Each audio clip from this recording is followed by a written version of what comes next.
What is going on, guys? Angelo here. Welcome back to another reaction video. Today we're going to be looking at a video called The Real Life Murder Behind Jennifer's Body. I don't know what that's supposed to mean, but as always, let's go ahead and get right into it. I hope you all enjoy the video. Like, comment, subscribe. Let's do this. Do you guys remember the movie Jennifer's Body? It came out in 2009 and starred Megan Fox, who played a high schooler who became possessed after a rock band tried to sacrifice her to Satan. Now, would you believe it if I told you that the movie actually was inspired by a real-life story? Well, here is the real-life murder behind Jennifer's Body. Here we go. Let's get into it. Elise Marie Paller was born on April 24th, 1980 in Templeton, California, to Lisanne and David Paller. She was the oldest of 4 kids and was said to be very close to her family. Elise and her family moved to Arroyo Grande, California, in a house that her dad actually built. For some reason, Elise's mom decided to homeschool her for 6th and 7th grade, but then she joined middle school in 8th grade before later going to Arroyo Grande High School. Elise was a good student who got good grades and played soccer and tennis. She was also very active in the church choir and the local theater, as she aspired to become an actress when she got older. Everyone who knew Elise described her as outgoing, free-spirited, and adventurous. She was always one of those people who were always reaching out and talking to everyone, and because of this, she had many friends, and everyone seemed to like her. In her group of friends, Elise was sort of the wild one, and she would often be sneaking out from home and then come back with some interesting stories to tell. Elise was also experimenting with alcohol and narcotics, which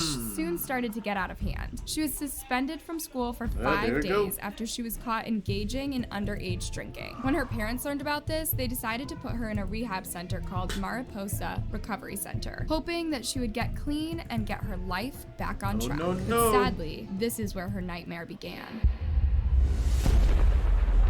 While Elise was in the recovery center, she happened to meet a boy called Jacob Delaschmatt. He is actually in the same school as Elise, though they didn't run in the same circles, so they never really interacted. Jacob and his friends, Joseph Fiorella and Royce Casey, had a bad rep in town and were known as social misfits.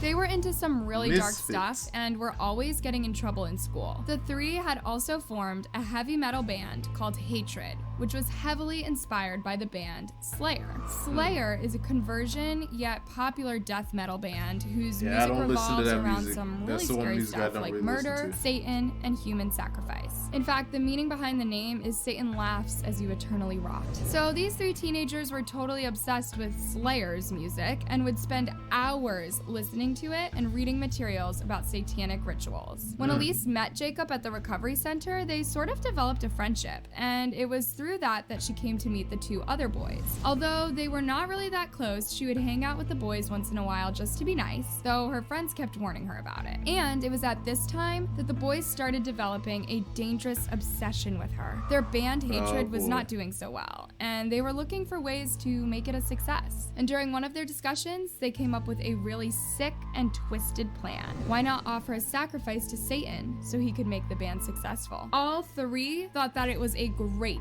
idea. With the dark powers of the devil, they would get otherworldly abilities to play their music better and get a record deal. Crazy, right? But they actually thought that would work. They only needed someone to sacrifice, and they had just the right person in mind, Elise Paller. In their twisted, sick little minds, they thought that Elise would make the perfect sacrifice since she was blonde, blue-eyed, and a virgin. The devil would be so pleased with the sacrifice that he would give them everything they wanted. So they decided to come up with a plan of how to do it. We're gonna pause right there. What is the word I'm even looking for? I guess clout would be one word like it, similar like it, but I can't even think of the word right now. But don't sell your soul to be successful is what I guess I'm trying to say. All right, play the video.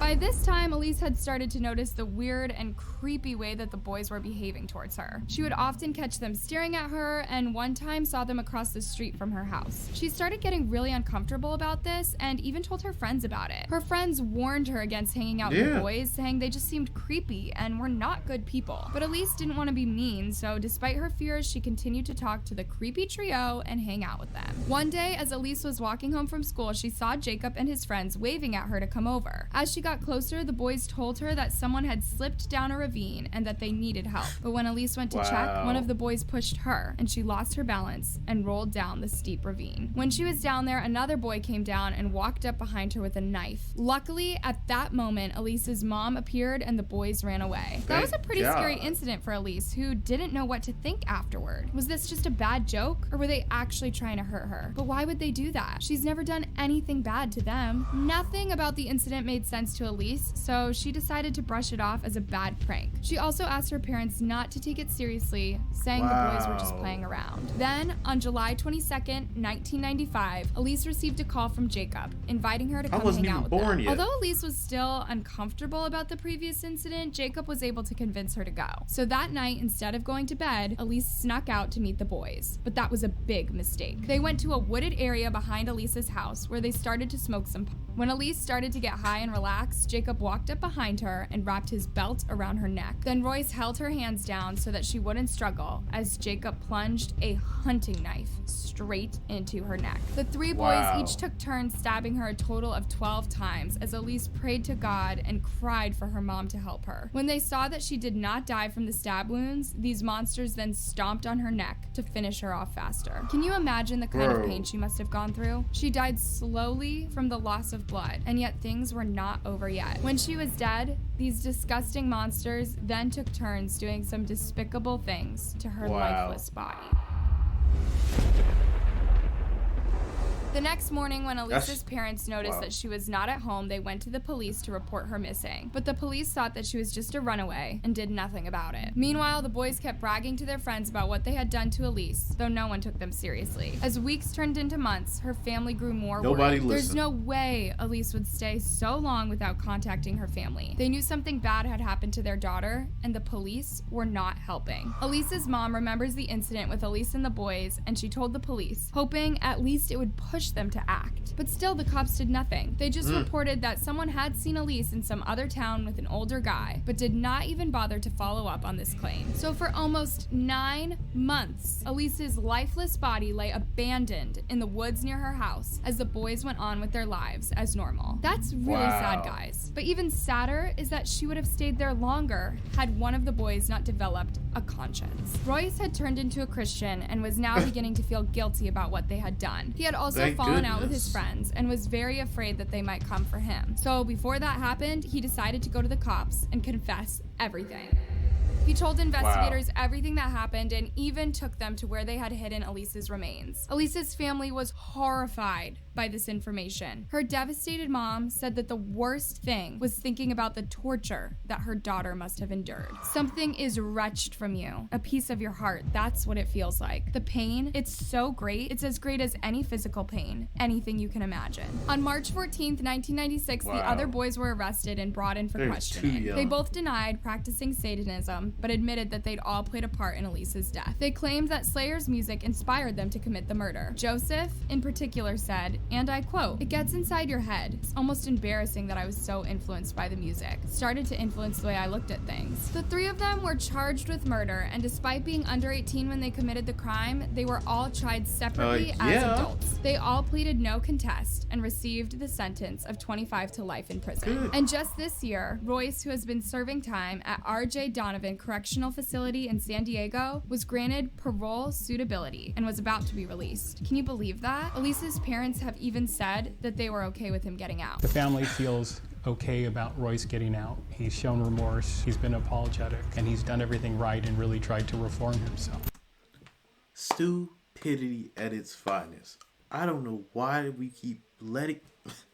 Oh my, all right, play the video. But the district attorney's office did not agree with this, and they wrote to the governor asking him to reverse the decision. This person, before he's released, has been not only rehabilitated, but he understands and accepts the weight of the responsibility that he had as the oldest of the three.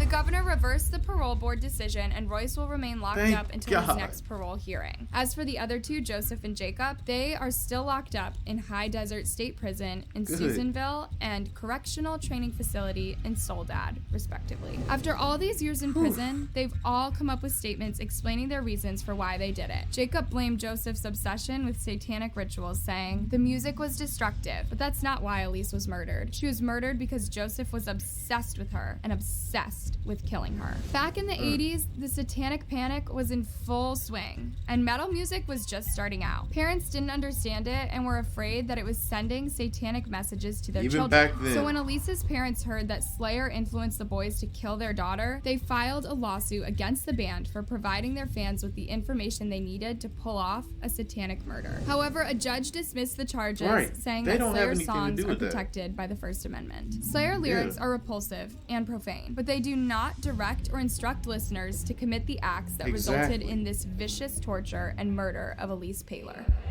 Now, they can blame Slayer and Satan all they want, but to me, all three are responsible for what they did. They knew exactly what they were doing, and no one forced them to do it. They cruelly took the life of an innocent person for some sick, twisted, and selfish reason, and so they should pay the consequences. The most heartbreaking part of all of these is the fact that it took almost 9 months for the truth to be known. The police didn't care enough to at least follow up on the claim that she'd run away. If Royce hadn't come forward, who knows? Maybe Elise would still be in the woods somewhere. That's Her family, who were really devastated to lose her, wrote in her obituary, she loved God, his beautiful world, and loved her friends and family. Shortly after her death, her grandma left a memorial at the site of the crime, with her picture in a glass jar and a note that read, "With her Lord, I love you always, Nana." The pain that this family must have gone through is unimaginable, but I hope that it has gotten easier with time. Elise did nothing to deserve what happened to her. Now, this is by far the most cruel and heartbreaking case that I've ever done, but the next one will leave you in tears. But what do you think about this one? Thank God that somebody had sense. The attorney, right? They said it was the attorney who tried to who reversed it.